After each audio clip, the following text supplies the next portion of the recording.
वो एक phase wise दूंगा जी और सबसे पहले मैं 11th-12th के अभ्यर्थियों को दूंगा, जी उसके बाद 9th-10th और उसके बाद प्राथमिक के। जी और इसका कारण है, अगर हमारी रिक्ति जी 75% से नहीं भर पाती है तो हम 75% अभ्यर्थियों या 75% रिक्ति दोनों में जो कम है उतना हम लोग ज़रूर भर देंगे। और उस हिसाब से हम लोग जो कट ऑफ है, जो हमारा क्वालिफाइंग कट ऑफ जो 40% जनरल के लिए जैसे है, जी उसको हम लोग उतना उस हद तक शिथिल करेंगे। मुझे नहीं लगता है कि उसके कारण से मुझे जो वर्तमान में कोई शिथिल करने की ज़रूरत है क्वालिफाइंग को, लेकिन ये एक प्रोविज़न किया गया इसलिए कि लोगों को लगे कि हाँ, सरकार की मंशा भी है नियुक्ति करने की, हमारी मंशा है नियुक्ति करने की, और अगर बाई चांस कोई ऐसे मामले में अगर नहीं भर पाते हैं तो हम रिलैक्स करने के लिए तैयार हैं। पहली बात तो जो अभ्यर्थी जो इस तरह से अपने विचारों को रखते हैं, विचारों को रखने में कोई गलती नहीं है, लेकिन उनको ये समझना चाहिए कि जो आयोग उनका चयन करने जा रहा है, उस आयोग के जो अपने विशेषज्ञ हैं उनसे ज़्यादा ज्ञानी वो तो नहीं है। नमस्कार, हमारा नाम है समरीन और आपने देखना शुरू कर दिया है लाइव सिटीज। देखिए, आपको मालूम है कि बीपीएससी द्वारा शिक्षक भर्ती परीक्षा का आयोजन हुआ था। आपको मालूम है कि इस परीक्षा की शुरुआत 24 तारीख को हुई थी और इस परीक्षा का समापन 26 तारीख को हुआ था। देखिए, आपको ये भी मालूम होगा कि इस परीक्षा में शामिल होने के लिए दूसरे राज्य से भी लोग आए थे और इस परीक्षा में 8 लाख से ज्यादा अभ्यर्थी शामिल हुए थे। देखिए, अब 8 लाख से ज्यादा अभ्यर्थियों की दिल की धड़कनें जो हैं वो बढ़ चुकी हैं। अब उन्हें बेसब्री से अपने रिजल्ट का इंतजार है। तो नतीजे कब आएंगे, क्या कुछ और होगा, देखिए इन तमाम मौजुओं पर आज हम चर्चा करेंगे बीपीएससी चेयरमैन अतुल प्रसाद जी से। सबसे पहले तो बहुत बहुत शुक्रिया सर। धन्यवाद आपका भी। जी सर, सबसे पहले तो लगातार हम स्टोरीज कर रहे हैं, लोग आपको सल्यूट कर रहे हैं, मतलब लगातार कह रहे हैं कि जिस तरह से 8 लाख अभ्यर्थी आए हुए थे, दूसरे राज्य से लोग आए हुए थे, और लगातार ये कहा जा रहा था, क्योंकि अमूमन हम देख रहे थे कि कभी हंगामा हो जाता है एग्जाम सेंटर पर, कभी पेपर लीक की घटना हो जाती है, लेकिन इस बार ऐसा कुछ नहीं हुआ और सब कुछ बड़ी ही आराम से, बड़ी ही स्मूथली हो गया। तो सबसे पहले तो हम आपसे ये जानना चाहेंगे, क्या कुछ नया प्रयोग किया था बीपीएससी ने? कई नए प्रयोग किए गए थे और आप लोगों ने देखा भी होगा कि इसमें सबसे बड़ा हम लोगों ने किया था कि बायोमेट्रिक्स पर हम लोगों ने काफ़ी तरजीह दिया था उसको, और उसके कई सार्थक परिणाम भी हम लोगों के आए हैं। कई मुन्ना भाई जैसे लोग कह रहे हैं कि कई मुन्ना भाई पकड़े गए हैं, और मैंने पहले भी कई अवसरों पर यह बात कहा है कि हमें अगर सिस्टम में सुधार रखना है, कदाचार मुक्त रखना है इसको, तो जो कदाचारी जो क्या सोचते हैं और कैसे करते हैं उनसे हमको 2 कदम आगे रहना है जी। तो आज जो हम लोगों ने जो किया यह परफेक्शन नहीं है, मतलब इसको कभी नहीं कहा जा सकता है कि यह परफेक्ट है जी। क्योंकि आज जो चीज़ हम लोगों ने किया, अगर हम उसमें अगर परिवर्तन या सुधार नहीं करेंगे या नहीं सोचेंगे उस दिशा में, तो आने वाले समय में इस पर भी लोग सेंधमारी करने का प्रयास जरूर करेंगे, हो सकता है कि सेंध भी मार लें। जी जी जी। तो इसलिए हम लोग व्यवस्था में हमेशा से सुधार करते रहेंगे और आने वाले समय में आप देखेंगे कि कुछ और भी सुधार होंगे। कुछ और भी सुधार होंगे। अच्छा, हमने देखा कि कंट्रोल रूम भी बनाया गया था, लगातार सर्विलेंस किया जा रहा था, फायदा हुआ उससे?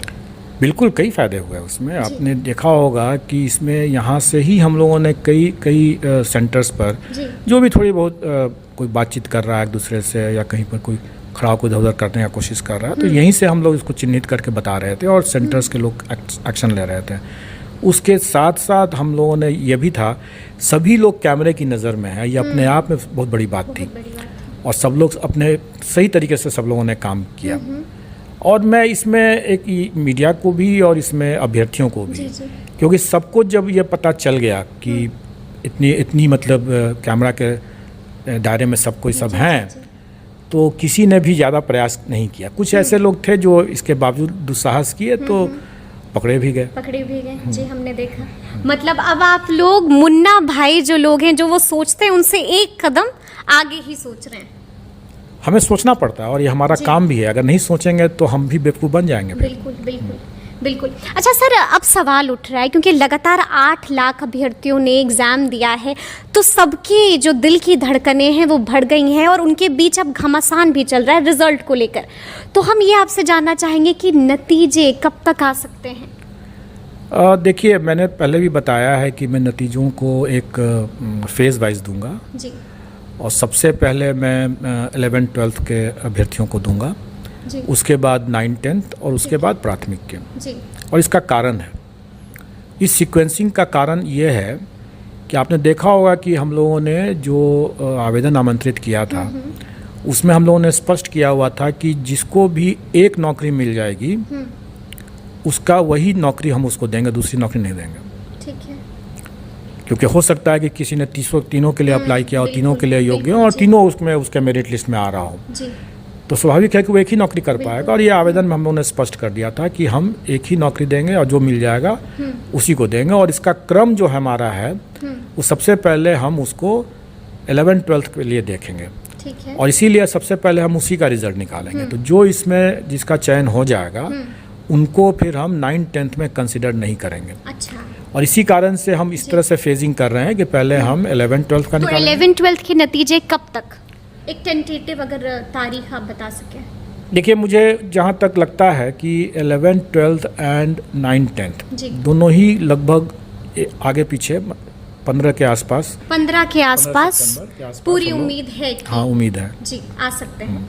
अच्छा सर, लगातार जैसा कि मैंने शुरू में ही कहा कि हम लगातार एग्ज़ाम सेंटर्स पर थे। देखिए, बहुत सारे अभ्यर्थियों से हमने बात की, काफ़ी अभ्यर्थी थे जो बड़े गुस्से से एग्ज़ाम सेंटर के बाहर निकल रहे थे। मतलब इतना भड़के हुए थे और साफ साफ कह रहे थे कि सवाल तो इतना टफ था कि क्या बोले। मतलब ऐसा लग रहा था कि आउट ऑफ सिलेबस, और बहुतों ने ऐसा बोला कि आउट ऑफ सिलेबस सवाल पूछे गए थे। तो क्या बीपीएससी ने ऐसा किया है? देखिए, बीपीएससी ने ऐसा कुछ नहीं किया है। सभी प्रश्न जो हैं वो विद इन सिलेबस हैं। मुझे स्मरण है कि जैसे प्राथमिक में शायद एक प्रश्न था, अगर सर्किल का एरिया अगर 40 पाई स्क्वायर है तो सर्किल के रेडियस के बराबर का स्क्वायर का एरिया क्या होगा। जब मैंने ये प्रश्न देखा तो मैं भी उछल पड़ा, इसलिए कि मैं समझ गया कि ये प्रश्न तो बिल्कुल ही बच्चों वाला है ज़रूर, लेकिन ये प्रश्न ऐसा है कि एक बारगी में किसी से पूछा जाए तो उसको बहुत दिक्कत होगी, कंफ्यूज कर जाएगा। क्योंकि मैं अच्छी तरह से जानता हूँ कि आप भी इसका आंसर जानते हैं या जान सकते हैं, क्योंकि आपने भी वो पढ़ाई किया। ये बेसिक प्राइमरी स्कूल का ही लेवल का मामला है ये। लेकिन एक बारगी में मैंने कई अच्छे लोगों से भी पूछा, ये सवाल का जवाब नहीं दे पाए। जी कई तरह के लोग भटकते रहे। तो सवाल का जो ये जो स्तर था या सिलेबस की जो बात कर रहे हैं वो बिल्कुल ही एनसीईआरटी के प्राथमिक के हिसाब से, मतलब प्राथमिक का मतलब 10th तक का, क्योंकि प्राथमिक के जो अभ्यर्थी थे उनका न्यूनतम योग्यता इंटरमीडिएट था। तो इसलिए हम लोगों ने ये किया था कि हम लोग 10th तक का इसमें रखे थे, उसका जो लेवल था, प्रश्न का जो स्टैंडर्ड था वो 10th तक का हम लोग रखे थे। और ये 10th तक के लिए बिल्कुल है। 10th क्या, ये तो प्रश्न जो मैं बता रहा हूँ, उदाहरण दे रहा हूँ, ये तो प्राथमिक का ही है, क्योंकि प्राथमिक के बच्चे ही जानते हैं कि पाई आर स्क्वायर होता है सर्किल का। अगर पाई आर स्क्वायर अगर सर्किल का एरिया होता है और 40 पाई स्क्वायर है तो दोनों तरफ से पाई हटा दीजिए तो आर स्क्वायर का वैल्यू इस 40 पाई हो गया, वही आंसर है। जबरदस्त सर जी। तो इतना सिंपल था ये सवाल। जी। लेकिन इस सवाल में भी कई लोग भटके जरूर होंगे। बिल्कुल सर, और इसीलिए शायद भटके हैं, तो इसलिए कह रहे हैं कि क्वेश्चन जो है, मतलब अंगूर खट्टे लगे, नहीं मिले तो कह दो कि खट्टे हैं। तो मैंने पहले किसी इंटरव्यू में कहा ही था कि हमारा काम ही है कि हम उन लोगों को कंफ्यूजिंग क्वेश्चन दें, बिल्कुल, ताकि तब पता चलेगा। जैसे ये क्वेश्चन देख के मैं बहुत खुश हुआ कि ऐसा क्वेश्चन पूछा है जिस सेटर ने, तो बड़ा अच्छे तरीके से उन्होंने ये क्वेश्चन पूछा है। काफी अच्छे तरीके से, बिल्कुल। अच्छा सर, एक और सवाल है मेरा कि कट ऑफ क्या, आपने कहा है कि अब जिनके जो अंक हैं अगर कम भी अंक आते हैं तो कट ऑफ में भी थोड़ा सा फेर बदल किया जाएगा। देखिए, हम लोगों ने ये कहा कि अगर हमारी रिक्ति जी 75% से नहीं भर पाती है तो हम 75% अभ्यर्थियों या 75% रिक्ति दोनों में जो कम है उतना हम लोग ज़रूर भर देंगे। और उस हिसाब से हम लोग जो कट ऑफ है, जो हमारा क्वालिफाइंग कट ऑफ जो 40% जनरल के लिए जैसे है, उसको हम लोग उतना उस हद तक शिथिल करेंगे। लेकिन ये सुविधा जो हम लोगों ने दिया है, ये हम लोगों ने, चूँकि हमें मालूम नहीं था कि प्रश्न का स्टैंडर्ड क्या है, अभ्यर्थियों के लिए का क्या स्टैंडर्ड है, ये मुझे भी पता नहीं था। और जैसा मैंने पिछले प्रेस कॉन्फ्रेंस में बताया भी था कि इन्हीं सब कारणों से हम लोगों को इसको सुधार करने की ज़रूरत है, क्योंकि हम लोग जानते नहीं है और सरकार की मंशा है। वैसे सरकार के ऊपर लोग हमेशा आरोप लगा रहे थे कि सरकार नहीं चाहती है नियुक्ति करना, जबकि इसके ठीक उलट सरकार की मंशा है कि अधिक से अधिक नियुक्ति देना। और आप इसी कारण से हम लोगों ने कहा कि भाई अगर गलत लोग बयानबाजी कर रहे हैं, गलत बयानबाजी कर रहे हैं कि भाई सरकार की मंशा ही नहीं है, तो सरकार अपनी मंशा दर्शा रही है कि भाई हम 75% तक का हम भर देंगे। तो मुझे नहीं लगता है कि उसके कारण से मुझे जो वर्तमान में कोई शिथिल करने की ज़रूरत है क्वालिफाइंग को। लेकिन ये एक प्रोविज़न किया गया इसलिए कि लोगों को लगे कि हाँ, सरकार की मंशा भी है नियुक्ति करने की, हमारी मंशा है नियुक्ति करने की, और अगर बाई चांस कोई ऐसे मामले में अगर नहीं भर पाते हैं तो हम रिलैक्स करने के लिए तैयार हैं। और ये बात आपने देखा होगा कि अभी हमारे जो 9th 10th या 11th 12th में हमें जो स्मरण है कि उसमें 4 पेपर जो 9th 10th में हैं और 3 पेपर 11th 12th में ऐसे हैं, उनको छोड़ करके मतलब बाकी जितने पेपर्स ऐसे हैं उसमें अभ्यर्थियों की संख्या रिक्तियों से कम है। तो स्वाभाविक है कि उसमें जो भी क्वालिफाइंग मार्क्स ले आएंगे वो पास करके मतलब उनका हो जाएगा। तो उसमें हमें, इसीलिए आपने देखा भी होगा कि हमारे प्रश्न पत्र के जो स्टैंडर्ड थे वो अभ्यर्थियों की संख्या, संभावित संख्या को ध्यान में रख करके ही किया गया था। और इसलिए कई बार लोग जिसे बोल रहे थे कि खास करके जैसा मुझे स्मरण है कि शायद वो अंग्रेजी विषय था या कोई अंग्रेजी का पेपर था, किसी और का पेपर था, लोग कह रहे थे क्या कि उसमें इसके लिटरेचर पर प्रश्न नहीं है और सिर्फ ग्रामर पर प्रश्न है। तो पहली बात तो जो अभ्यर्थी जो इस तरह से अपने विचारों को रखते हैं, विचारों को रखने में कोई गलती नहीं है, लेकिन उनको ये समझना चाहिए कि जो आयोग उनका चयन करने जा रहा है उस आयोग के जो अपने विशेषज्ञ हैं उनसे ज़्यादा ज्ञानी वो तो नहीं है। बिल्कुल जी। अगर उतना ही ज्ञानी होते तो शायद वो आयोग के विशेषज्ञ ही बन जाते। तो उनको समझना चाहिए कि जो विशेषज्ञों ने जो बनाया है उसको कई चीज़ों को सोच समझ करके ही बनाया है, इसलिए उस पर टीका टिप्पणी से उनको बचना चाहिए। अब वो विषय जब आप देखेंगे तो अभ्यर्थियों की संख्या जो है वो रिक्ति से कम है जी। ऐसी स्थिति में हम कोई बहुत ही कठोर प्रश्न पूछ करके हमें क्या लाभ मिलेगा? बिल्कुल बिल्कुल सर। हमें तो देखना है कि वो अभ्यर्थी जो है वो इतनी दक्षता रखता है कि वो बच्चों को पढ़ा सके। बाकी अगर उसका ज्ञान अगर थोड़ा कम भी है तो उनमें अगर ये टैलेंट है और करके आए हैं तो वो पढ़ा सकते हैं। तो हमको उनका मिनिमम क्वालिफिकेशन, हमको योग्यता को, दक्षता को देखना परखना है। अब अगर कोई ये बात कहता है कि भाई हमने तो बहुत पढ़ लिया, मैंने जो पढ़ा बेकार चला गया जी। तो कोई भी पढ़ाई जो है बेकार कैसे जाएगा? बिल्कुल जी। तब तो यही वाली बात हो गई कि जब कभी लोग अपना जीवन बीमा करते हैं और जिंदा रह गए तो बाद में बोलेंगे अरे हम ना तो बेकार हो गया जीवन बीमा, तो क्या उनको मर जाना चाहिए था, तभी उसका सार्थक परिणाम निकलता है।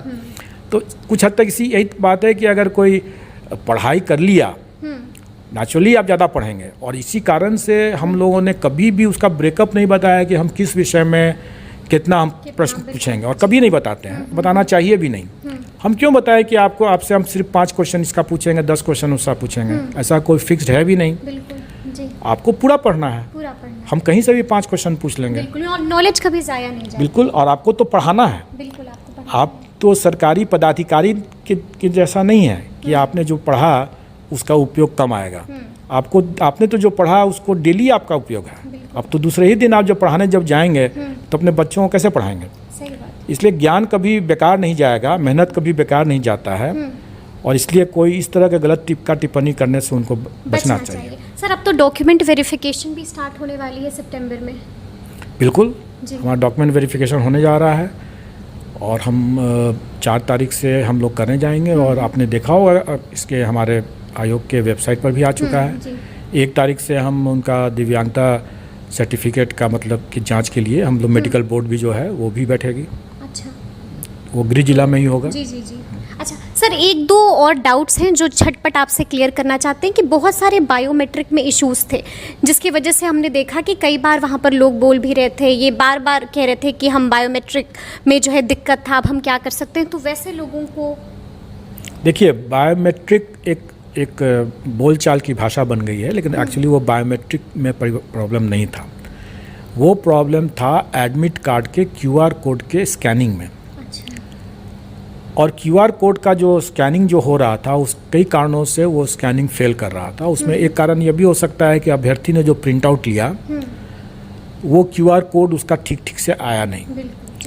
अब ठीक से नहीं आया, उसने अपने फोल्ड करके मोड़ करके अपने साथ लेकर के एडमिट करना चाहिए। वो एक A4 साइज़ का प्रिंट में निकाला होगा तो वो उसको तो लेकर नहीं आया होगा, मोड़ करके लाया होगा। मोड़ने में QR कोड मुड़ गया होगा, या प्रिंटर ठीक से नहीं होगा, इंक नहीं ठीक से आया होगा। कई कारण ऐसे हो सकते हैं जिसके कारण से QR कोड का रीडिंग ठीक से नहीं होता, मतलब स्कैनिंग नहीं हो पा रहा था QR कोड का। लेकिन उसमें जो अभ्यर्थी का रोल नंबर भी है, तो जहाँ भी QR कोड का जब स्कैनिंग नहीं हो पा रहा था वहाँ पर रोल नंबर डाल करके हमारा पर्पस क्या था? हमारा पर्पस ये था कि हम उसका QR कोड से स्कैनिंग करके या तो हम उसके डेटा को ले लें या उसके रोल नंबर को डाल करके उसके डेटा को ले लें। दोनों ही स्थिति में हमको जो बैकएंड में हमारे पास जो डेटा था उसका, वो डेटा को रिट्रीव करना था कि वो वही व्यक्ति है कि नहीं, वही अभ्यर्थी है कि नहीं है, उसका फ़ोटो से मिलान हो रहा है कि नहीं हो रहा है, वो करना था। तो जो एडमिट कार्ड में QR कोड का जहाँ जहाँ स्कैनिंग नहीं हो पाया वहाँ उसके रोल नंबर को एंटर करके उसके डेटा को ले लिया गया और उसके हिसाब से उसकी पहचान करके उसको प्रवेश, यानी कि अब उन्हें परेशान होने की कोई ज़रूरत नहीं। कोई ज़रूरत नहीं है।